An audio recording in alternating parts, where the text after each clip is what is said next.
നമസ്കാരം. എല്ലാവർക്കും എൻ്റെ തിരുവോണാശംസകൾ. ചെറുപ്രാണികൾ കടിച്ചിട്ട് വരുന്ന ചൊറിച്ചിലും തിണർപ്പും വേദനയുമെല്ലാം എപ്പോഴെങ്കിലുമൊക്കെ നമ്മളും അനുഭവിച്ചിട്ടുണ്ടാകുമല്ലോ.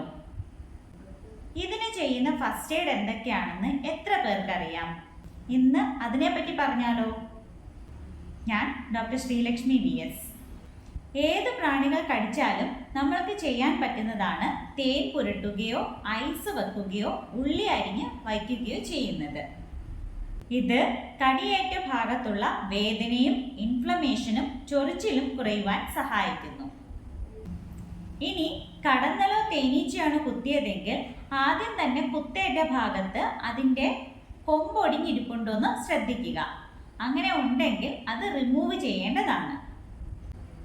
കടന്തലും തേനീച്ചയും അസിഡിക് ആയ സെക്രീഷനാണ് നമ്മുടെ ശരീരത്തിലേക്ക് കുത്തിവെക്കുന്നത്. അതിന് ആന്റിഡോട്ടായി ആൽക്കലൈൻ ആയിട്ടുള്ള വസ്തുക്കൾ വേണം ഉപയോഗിക്കാൻ. അതുകൊണ്ട് ചുണ്ണാമ്പോ സോഡാപ്പൊടിയോ ഉപ്പോ വെള്ളത്തിൽ മിക്സ് ചെയ്ത് കുത്തേറ്റ ഭാഗത്ത് അപ്ലൈ ചെയ്യാവുന്നതാണ്. ഇതുമല്ലെങ്കിൽ നമ്മുടെ തൊടിയിലൊക്കെ അവൈലബിൾ ആയിട്ടുള്ള മുക്കൂറ്റിയോ അല്ലെങ്കിൽ തുളസിയിലയോ മഞ്ഞളുമായിട്ട് ചേർത്ത് അരച്ചു പുരട്ടാവുന്നതാണ്. കാച്ചിലിൻ്റെ ഇലയും അരച്ചു പുരട്ടുന്നത് ഗുണപ്രദമാണ്.